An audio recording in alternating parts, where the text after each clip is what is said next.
Evander Holyfield was the king of boxing's '90s golden age, an undisputed champion and a multi-millionaire who lived in a 109-room mansion. But behind the glory and gold, cracks were forming. Failed ventures like his record label, mounting child support demands, and staggering debts. What went so wrong that the icon who made $248 million was auctioning off his belongings? Let's dive deep into how Holyfield lost it all. When boxing ruled the world. When boxing was at its zenith, the heavyweights weren't just athletes, they were global icons. The 1990s became known as the boom years, a time when the sport sat firmly on the world stage and fighters like Evander Holyfield stood at its center. Saturday nights meant a full house, pay-per-view anticipation, and names like Tyson, Bo, and Lennox Lewis sparking excitement in every corner of the world. These weren't just fights, they were cultural events. And in that era, Holyfield wasn't merely participating, he was defining what greatness looked like. When he rose from the cruiserweight division to join the ranks of the heavyweights, few expected him to dominate. At a lean 6 feet 1 inch and just over 200 pounds, he seemed undersized in a division filled with giants. Yet fight after fight, Holyfield proved that endurance, faith, and iron will could outweigh sheer size. He conquered the likes of Buster Douglas, George Foreman, and Larry Holmes, setting up a destiny that would see him crowned the undisputed heavyweight champion of the world. In doing so, he became the only boxer in history to win the heavyweight title 4 separate times, a milestone that no one has matched since. Each victory didn't just bolster his reputation, it multiplied his earnings, transforming him from underdog to one of the sport's wealthiest figures. Those years marked a shift in how boxing made its money. Pay-per-view turned from a novelty into a money-printing machine, and heavyweight bouts became the premier draw. The payouts reflected it. Between 1996 and 1999 alone, Holyfield pocketed an astounding $107 million from just 6 fights. When you add his career total, his in-ring earnings climbed past $248 million, a fortune earned one punch at a time. For context, most fighters of earlier eras never saw even a fraction of those numbers. He wasn't just succeeding, he was setting the standard for athletes in a sport where risk equaled unimaginable reward. The pinnacle came in 1997 with his rematch against Mike Tyson, billed as the Sound and the Fury. It wasn't merely a boxing match, it was an international spectacle. The world watched as 2 of the era's defining heavyweights faced off again, and the financial stakes mirrored the intensity in the ring. Holyfield's purse soared to $35 million, surpassing Tyson's $30 million, an unmistakable signal that he now commanded both the respect and the leverage that once belonged to his rival. Though the fight would be remembered for its shocking ending, the financial outcome symbolized the sport's absolute peak. For one night in Las Vegas, Holyfield stood as boxing's highest-paid fighter and the embodiment of its global power. Outside the ring, boxing's business model was evolving quickly. Promoters, cable networks, and sponsors realized they weren't just selling fights, they were selling personalities. Endorsements, licensing deals, and media appearances became essential parts of the heavyweight champion's portfolio. Holyfield embraced it naturally. From video game covers to commercials, he became a household name. Even people who didn't know boxing knew his face, recognizing the calm, focused image that contrasted sharply with Tyson's menacing glare. It was a balance that marketers loved, the disciplined champion for one half of the audience and the unpredictable powerhouse for the other. At the same time, the financial machine behind boxing grew more complex. Networks like Showtime and HBO competed for exclusive rights, driving purses higher and demanding ever bigger events. Promoters like Don King oversaw multi-million-dollar productions that resembled movie premieres as much as sporting events. Holyfield became a cornerstone of that system, his name guaranteeing a profit before the first bell even rang. His fights sold out casinos, filled stadiums, and drew fans from London to Tokyo. The heavyweight division had never been more lucrative. and Evander Holyfield, soft-spoken, relentless, and disciplined, was its trusted investment. His rise from humble beginnings only deepened the story's appeal. Growing up the youngest of 9 children in a tough Atlanta neighborhood, Holyfield had little beyond his mother's guidance and his own drive. He learned early that discipline wasn't optional, it was survival. By the time he fought under the bright lights of Caesar's palace, the contrast between where he came from and where he stood couldn't have been greater. The boy who once struggled to afford gym dues was now the face of a billion-dollar industry. That transformation became part of his legend, a testament to faith, work ethic, and the timeless American story of grit turning into glory. But there was a downside to living at the top of a money-fueled era. The 1990s rewarded success so lavishly that few athletes stopped to consider what would happen when the belts changed hands or the paydays slowed.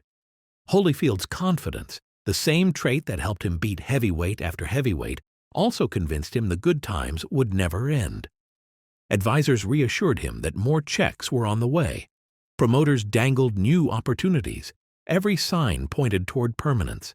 And when you're earning tens of millions every fight, it's easy to believe the well can't run dry. The truth was, the entire financial network around these boxers assumed motion. It was designed for constant wins, endless appearances, and perpetual upward momentum. Once a fighter slowed down, the costs didn't.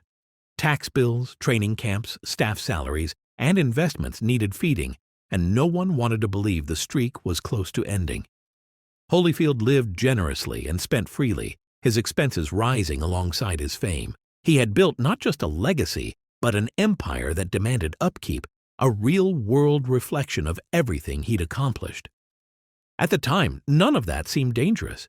He was a 4-time world champion, still fighting in high-revenue bouts and still commanding global attention. Yet even as the checks kept coming, subtle warning signs began to appear. Expenses crept upward, ventures multiplied, and the line between living well and living large started to blur. Holyfield's success had given him more than wealth. It gave him the confidence to dream bigger, to build bigger, and to believe he could sustain it all indefinitely. That belief would soon take physical form in a project unlike anything else in sports at the time, a monument to achievement that would reflect the height of his glory and later, the start of his financial unraveling. Have you ever seen a house so massive it could pass for a hotel lobby? Evander Holyfield's Atlanta mansion wasn't simply a home. It was a fortress of wealth and ambition, built in brick and marble. Sprawling across roughly 54,000 square feet, with 109 rooms spread over manicured acres, the estate became one of the largest private homes in America. There was a bowling alley, a movie theater, 2 grand dining halls that could host weddings, and his initials molded into the iron gates. Locals nicknamed the nearby stretch of road Evander Holyfield Highway, a fitting title for the palace that towered over suburban Georgia. For years, it stood as a living monument to his rise, from public housing to private kingdom, until that same castle began quietly draining his fortune. The mansion's creation matched the rhythm of Holyfield's prime earning years. When purses of $20 million or more seemed routine, the project felt logical, something worthy of a world champion. Architects and builders were told to dream without limits, laying out columned entrances and marble floors that gleamed like museum exhibits. Stories circulated about staff using radios just to communicate across the estate's endless hallways. The cost to build and furnish it ran deep into 8 figures, but as long as the pay-per-view money rolled in, a house that size looked less like a burden and more like a statement of permanence. Holyfield wasn't just building a residence, he was marking his legacy in stone.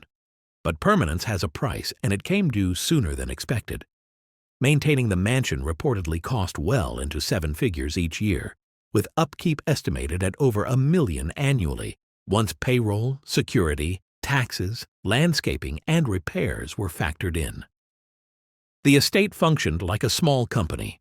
Full-time staff managed cleaning, cooking, maintenance, and groundskeeping. Water bills reached thousands per month, and electricity costs rivaled commercial operations. Each season brought new expenses, Roof maintenance one year, upgraded systems the next, and every line item chipped away at his liquidity. What seemed manageable when fight checks came in by the suitcase became suffocating once the fight slowed. The psychology of success shaped much of what followed. Holyfield viewed the estate as a sanctuary, and legacy rolled into one, a home his children and grandchildren could inherit. Proof that his climb from poverty had permanent results. Doubt to him resembled weakness. The entourage surrounding him reinforced that confidence, offering reassurance each time the mortgage or tax figures climbed. When his accountant warned of growing costs, Holyfield saw it as a temporary issue that a single bout could solve. For years, that logic worked, until it didn't. By the time his biggest purses faded, the house had turned into what financial experts call a sunken asset, an investment too large and costly to resell or maintain without steady income. The very size that once defined its majesty made it nearly impossible to move. Buyers for a property of that scale didn't line up easily, and its maintenance needs scared off most potential investors. Taxes continued to mount, interest rates crept upward, and the cost-to-own ratio became unsustainable. Each month brought more pressure, each year more overdue payments. The estate that had symbolized triumph was now quietly tightening around him. Still, Holyfield tried to fight his way through. Perseverance had always been his defining trait. Why concede to debt when he'd stood toe-to-toe with boxing's fiercest names? He trained, negotiated, and kept signing up for fights well into his 40s, convinced that another payday could cover the costs. Yet the math was unrelenting. By the late 2000s, the debt on his mansion exceeded $14 million. The flow of income could no longer offset the mountain of obligations. Even selling portions of the surrounding land couldn't stem the losses, and refinancing only delayed the inevitable. Eventually, J.P. Morgan Chase foreclosed, purchasing the property at auction for nearly half of what he owed. It was a staggering fall and symbolic of how quickly a monument to success could become a relic of excess. To the public, little of that struggle was visible at first. Holyfield still looked composed on television appearances, suited, smiling, and charming. To fans, he remained the ever-respectable real deal, a warrior untouched by defeat outside the ropes. But behind the mansion's gilded gates, reality was stark. Maintenance crews were downsized, sections of the house were closed off, and once busy halls stood silent. Yet Holyfield continued inviting guests for sponsored tours or media visits, walking them through his trophy rooms and grand staircases as though nothing had changed. It wasn't denial as much as instinct, a lifetime spent learning to project strength, even when every punch hurt. The mansion eventually transformed into an uncomfortable artifact of past glory. What once impressed visitors had become an oversized reminder of limits. The marble floors, gold fixtures, and custom gates stood as physical evidence of an unchecked belief that success, once earned, could never run out. Holyfield's financial collapse didn't happen overnight. It leaked away, one tax bill and repair invoice at a time, until the empire he built on faith and hard work finally caved beneath its own weight. For Holyfield, the foreclosure marked more than the loss of property. It was the moment his public success story collided with private financial reality. The man who defined resilience inside the ring now faced a far different kind of endurance test, balancing creditors, obligations, and the disintegration of the image he had worked his entire life to uphold. Yet even then, he wasn't finished trying to rebuild. With the estate gone, he turned toward new ambitions, determined once again to create opportunity from defeat. That drive, the same one that powered him through heavyweight wars, now aimed at a new frontier that seemed promising on paper, but proved equally unforgiving in practice. After the mansion slipped from his grasp, Holyfield turned his attention to a different kind of empire, one built not of stone, but of sound and status. Real Deal Records was his next big swing, a bid to transform the name that dominated boxing into a brand that could outlive the fighter himself. If he could conquer the ring, why not the charts? For a man who thrived on challenge, the recording business seemed like the next arena. But unlike boxing, this match didn't come with clear rules, or an opponent he could see coming. In the late 90s, celebrity enterprises were everywhere. Athletes were crossing into music, film, and food with dizzying speed.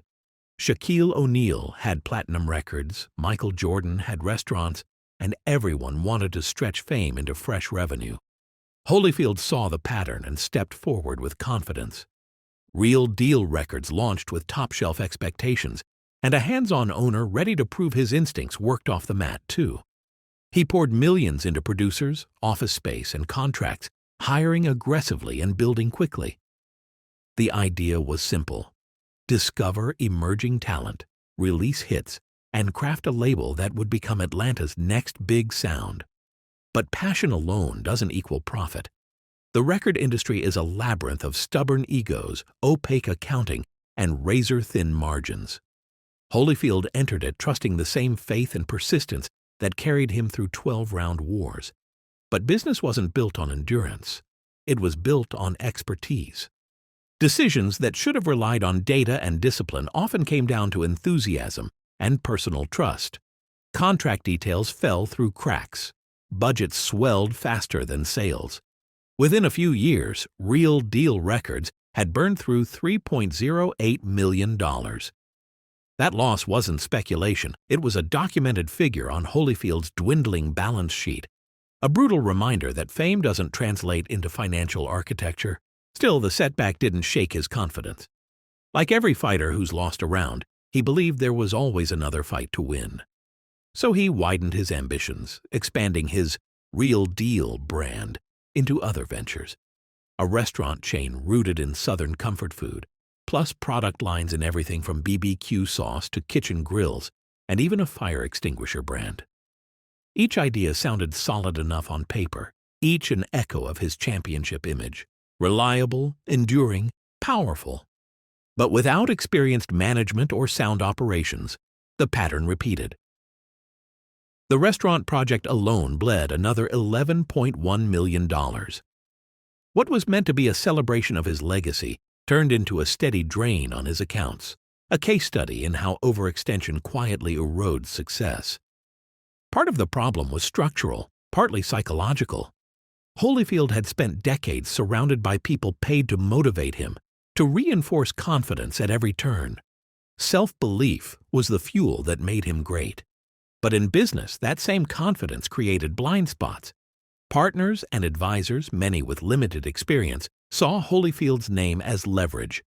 It opened doors, attracted investors, and guaranteed attention. Few of them, though, had the strategy or discipline to sustain that attention once the flash faded. Audits later revealed loose tracking, informal deals, and generous spending that outpaced any real income. Holyfield's charisma could fill a stadium, but it couldn't fix a cash flow problem. It didn't help that he operated in an era when celebrity ventures were often built on visibility rather than viability. The 1990s turned fame itself into a currency, encouraging stars to build conglomerates on public trust rather than proven management. Restaurants, record labels, and clothing lines carrying star names came and went, each designed to bottle lightning and bottle big checks. For many, including Holyfield, branding felt more accessible than the grind of real operations. He had every reason to believe his image equaled momentum. But fame, by itself, doesn't pay taxes or suppliers or staff. The irony is hard to miss.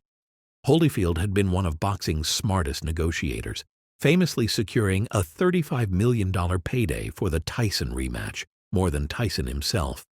He knew how to read contracts, how to weigh terms, and how to outmaneuver promoters who'd made fortunes from less disciplined fighters. Yet when it came to business, the same sharp instincts dulled. Boardrooms had no referees, and charm replaced strategy. Around tables where numbers ruled, optimism was his undoing. Deals that seemed sound on handshake later drained his reserves through endless costs and fractional returns. In the ring, he fought men who threw punches. In business, he fought promises. And those hit even harder. Each failure fed into the next. As one company's losses mounted, he launched another, convinced success was always one decision away.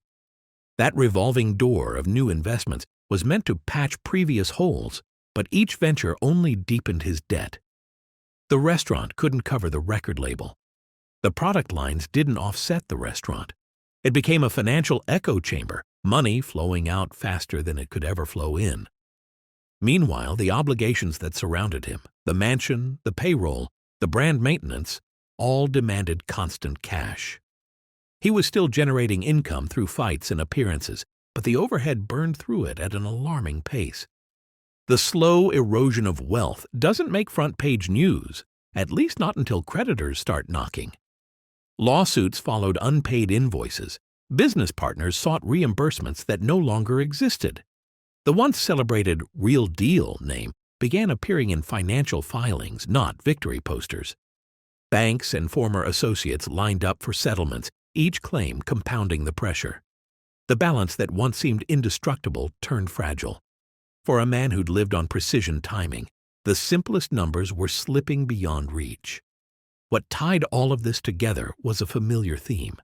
Too much trust, too little oversight. Holyfield's advisors, once champions of expansion, grew scarce when the accounting soured.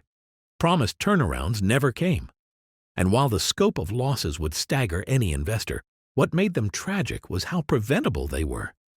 Every business bore his signature confidence, but lacked the infrastructure needed to sustain it. For all the courage that carried him through punishment in the ring, there was no gym to prepare him for this kind of fight. By the time the fog cleared, the damage was undeniable. Millions gone, businesses shuttered, partners vanished. And as one financial burden was cleared, another was waiting. The ventures had failed to replace his diminishing fight income, and worse, they tied him to liabilities far bigger than their returns.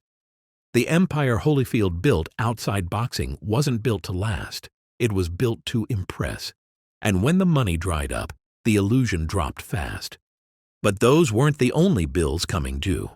While his businesses collapsed under weight they couldn't carry, his personal world was straining under its own enormous load. Holyfield's entrepreneurial overreach would soon collide with obligations that no venture could outrun. And this time, the fight wouldn't be about branding or investments. It would be about family, court orders, and the relentless cost of being the provider for a legacy that kept expanding. The real breaking point came not from business losses or bad investments, but from responsibilities that never paused. His family. Evander Holyfield was not just a former champion trying to rebuild. He was a father of 11 children spread across several households, each with financial needs that didn't shrink with his income.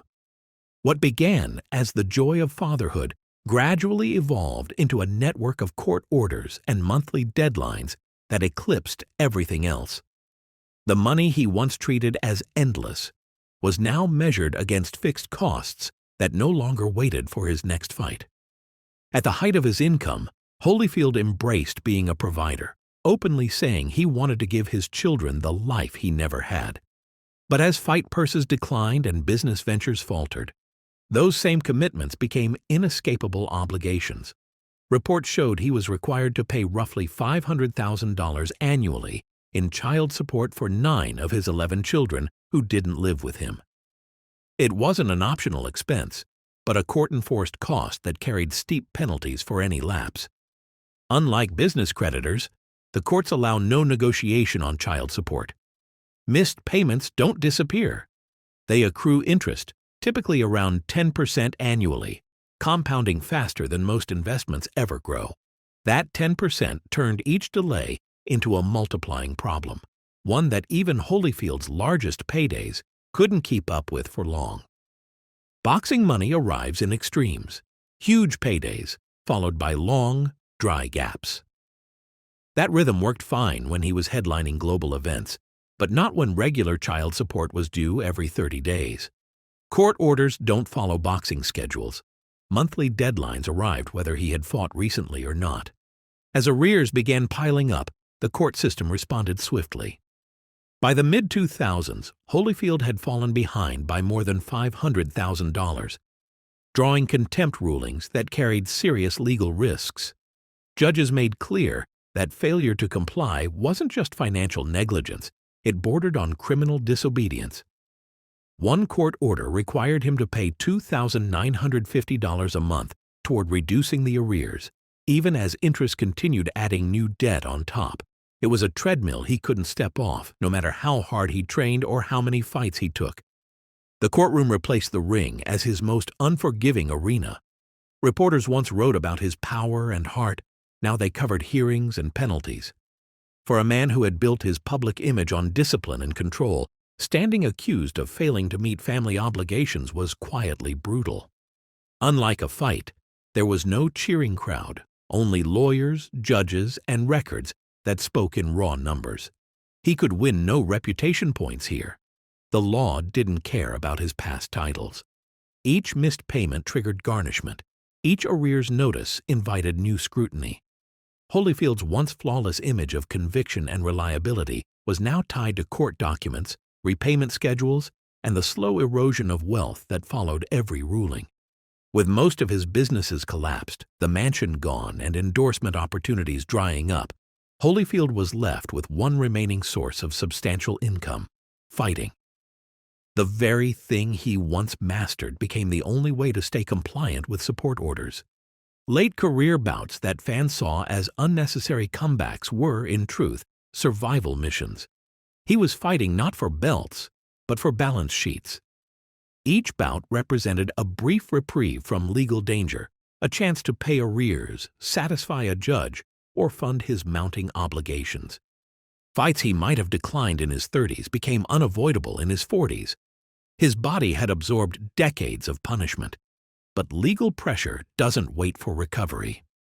Bills didn't care about medical advisories or sanctioning limits.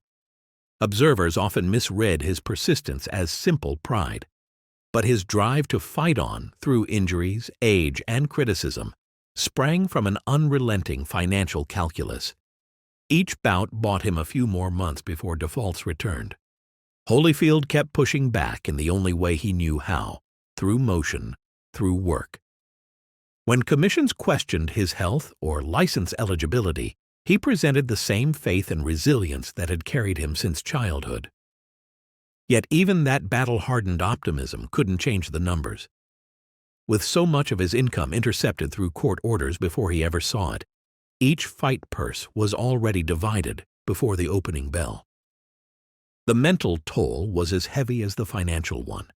In interviews, he spoke about faith and perseverance, choosing optimism over frustration, though the exhaustion showed. Being held in contempt of court wasn't just a fine, it was humiliation for a man who had built his career on self-control.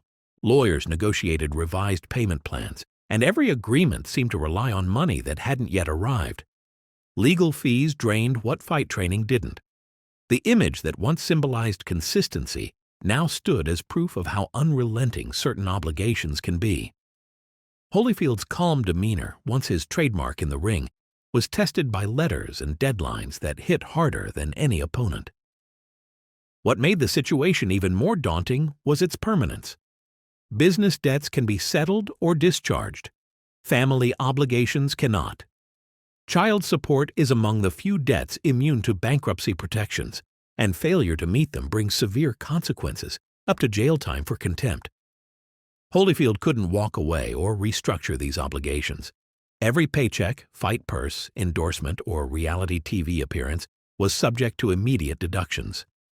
Even as his earnings dropped sharply from his championship years, his support calculations remained based on those peak figures. In the eyes of the law, the numbers stood until a court changed them, and that change rarely came swiftly. The imbalance between declining income and fixed debts defined his post-prime years. Most fighters retire when their reflexes fade or their bodies break down. Holyfield fought because paperwork left him no alternative. Every additional round risked more physical wear, but each fight postponed another summons. The long-term impact was severe. His health, reputation, and business reputation suffered. To outsiders, it appeared like stubbornness. To insiders, it was a desperate equilibrium, maintaining compliance by risking himself in a sport that had already taken much from him. By the late 2000s, the financial tension reached its limit. Nearly everything Holyfield earned flowed directly into the legal system before he could allocate it himself. The debts outgrew the paydays. Arrears generated interest faster than winnings could cover them. What had once been a career of triumphs turned into a cycle of temporary reprieves. And as the court filings mounted and the money ran thinner, another reckoning waited. One that would strip away not only his fortune, but also the physical symbols of all he had achieved. As the financial strain deepened, Holyfield's life shifted from bright arenas to the cold corridors of courtrooms and creditors. The fall of a giant doesn't happen in a single blow. It comes through letters, liens, and judgments piling up faster than punches in a flurry. For Evander Holyfield, the battles that followed were about assets, not opponents.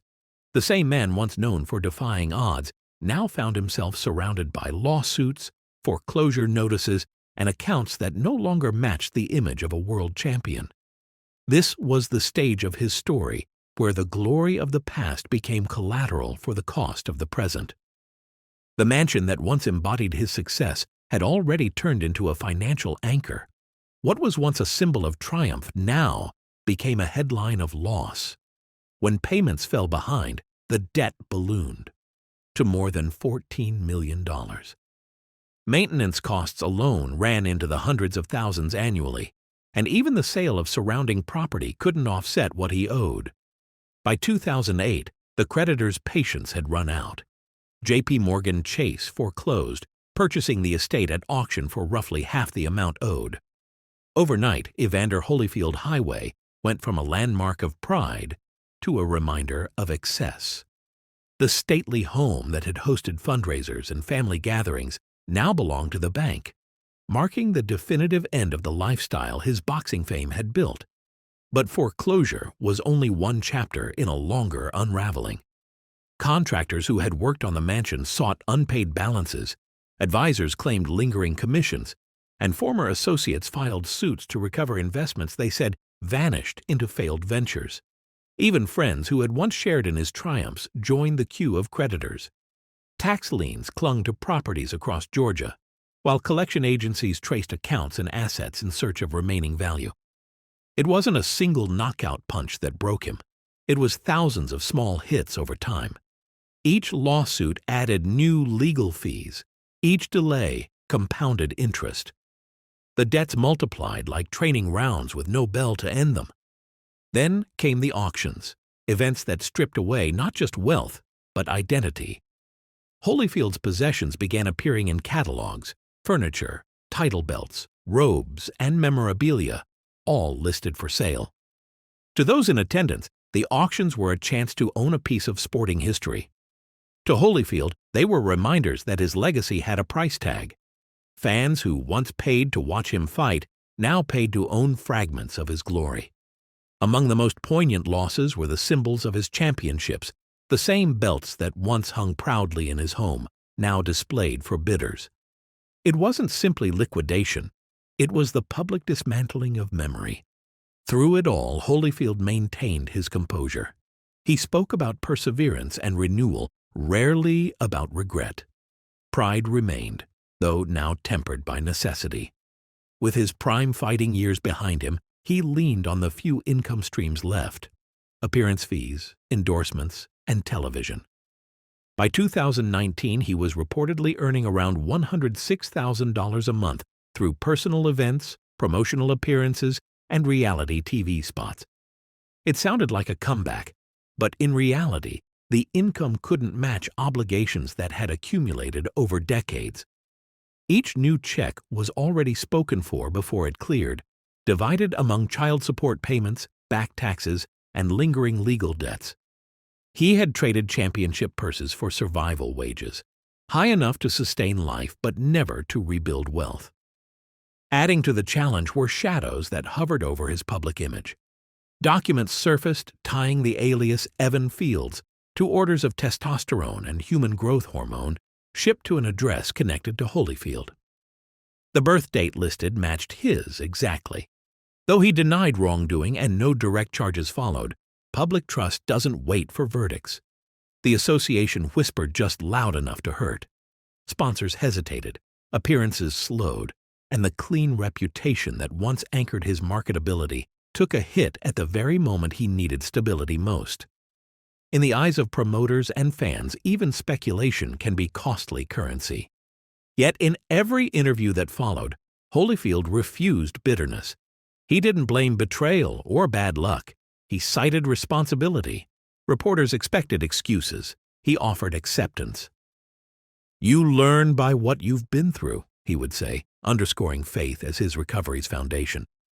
He remained open to the public, charismatic at conventions and charity events, greeting fans with the same calm smile that once preceded his ring entrances. There was quiet dignity in watching him reclaim presence without pretense, a slower, humbler rhythm that contrasted with the power-driven image of his past. In private, though, the toll was visible. Each new creditor, each letter marked delinquent, forced new recalculations. Legal settlements continued, and negotiations over arrears stretched years past his retirement. The weariness was physical as much as financial. The fatigue of holding up appearances while piecing together a life now defined by discipline of an entirely different kind. Holyfield had fought hundreds of rounds inside arenas. Now he fought through paper trails and court orders that tested endurance in new ways. What emerged from those years was a transformed perspective. The punishments he once accepted as part of sport now seemed gentler than those delivered by compounding interest and public scrutiny. He had found out, as so many athletes eventually do, that the climb to wealth can be steep, but the descent is faster. For someone accustomed to overcoming any obstacle, accepting limits was a harder opponent than any heavyweight could offer. By the end of that long unraveling, Holyfield stood stripped of the empire he built. Mansion gone, businesses shuttered, trophies distributed among collectors. What remained was something smaller but sturdier: perspective, faith, and the unbroken instinct to keep standing. The man who had weathered the most punishing rounds in boxing history was still rising after every financial blow. And in that quiet persistence, a different story began to take shape, one no longer framed by money or headlines, but by reflection, recovery, and the search for meaning beyond victory. When Holyfield looked back at the years of chaos that had stripped away his fortune, what stood out wasn't what he lost, but what he managed to keep. Resilience and reflection became more than words. They were the rhythm of his second act. After the auctions, the lawsuits, and the headline collapse, Holyfield began to rebuild, not from money, but from mindset. The discipline that once powered his training found a new purpose. This was no longer a fight for belts or houses. It was about understanding how to live after the applause fades. One quietly powerful moment showed how far he'd come: the reconciliation with Mike Tyson. Years after their infamous clash, the two faced each other again, not in anger, but in shared history. They sat side by side, laughed, and even joked about the night that once defined both their careers. It was forgiveness without ceremony, proof that time and insight had reshaped the once fiery competitor into something softer, more grounded. That scene, broadcast worldwide, became a symbol of maturity, of warriors aging into men who finally understood the meaning of peace. Soon after came recognition that solidified Holyfield's legacy beyond his financial ruin: his induction into the International Boxing Hall of Fame. For one day, he wasn't the man who lost a mansion. He was celebrated for what could never be taken: his contribution to the sport itself. As Holyfield began speaking publicly about his journey, the tone surprised people. This wasn't a champion defending mistakes. He spoke plainly about money, accountability, and misplaced trust. He acknowledged that not everyone he hired worked in his best interest, and that blind faith in advisors had cost him millions. But he didn't speak with bitterness. Instead, he spoke with the kind of humility that's born from tough lessons. He'd tell younger fighters that earning money and managing it are two entirely different skills. that you can't just hire an advisor, you have to understand what they're advising. Those words caught attention in locker rooms, gyms, and rookie seminars across sports. Holyfield had become what few former athletes managed to be, a living example of both greatness and warning. In the years that followed, he transformed those lessons into something restorative. The ring was behind him, but the crowds remained, this time at churches, schools, and corporate events. Audiences showed up to hear about Tyson or the glory nights with Bo, but what kept them listening was the truth about failure. Holyfield didn't disguise the collapse. He leaned into it, using it to explain perseverance. His focus on self-discipline changed shape, less about training camps, more about structure in daily life. Instead of commanding million-dollar fight purses, he built steady income from motivational appearances and community outreach, work that came with modest stability and genuine purpose.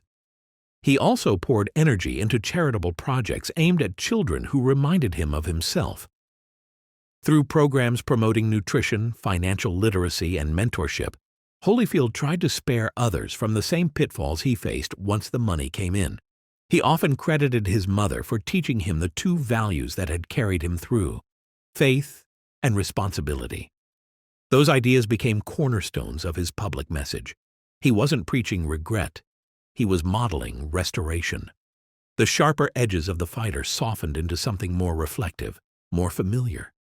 Fans who once saw him in luxury suits now saw him in simple clothes, speaking about gratitude instead of grandeur. The contrast made him more human, more believable.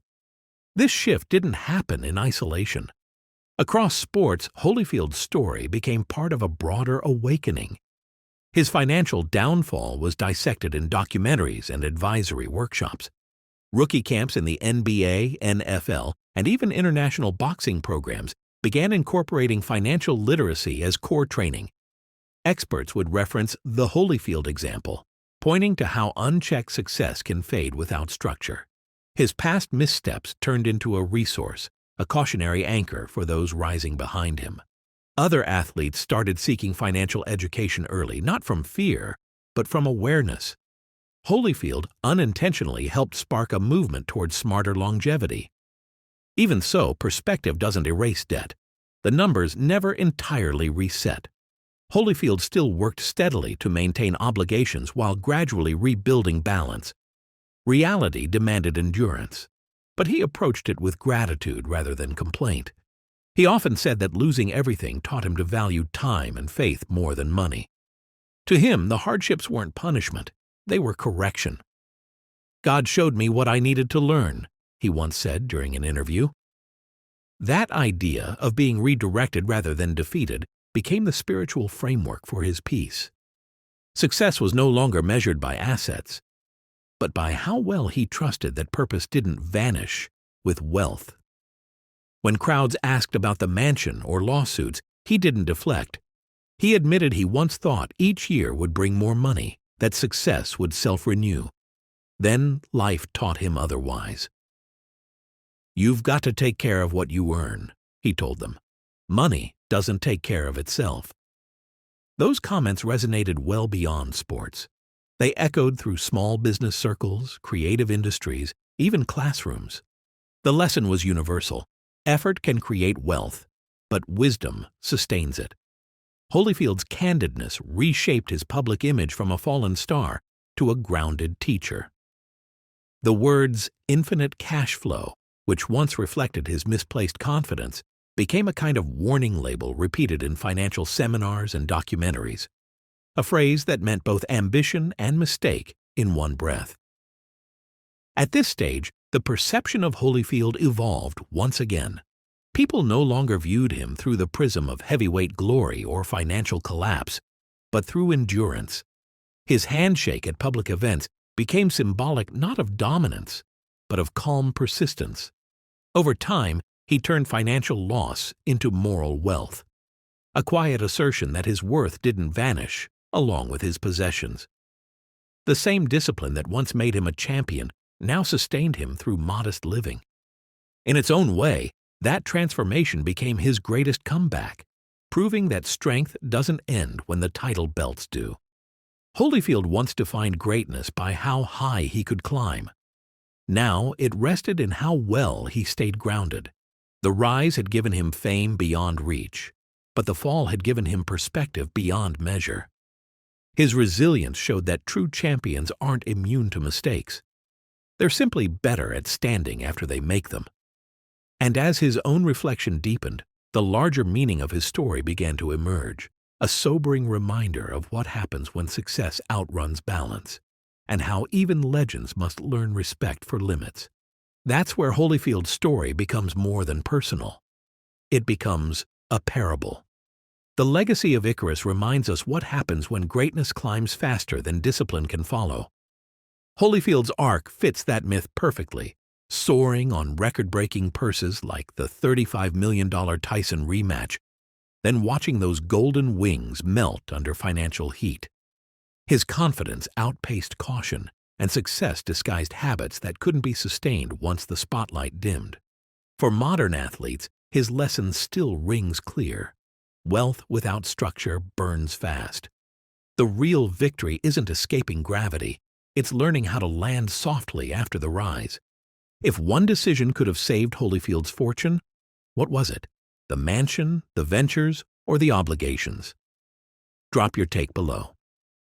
And if you enjoyed this video, don't forget to hit like and subscribe for more deep dives into boxing's biggest rises and falls. See you in the next one.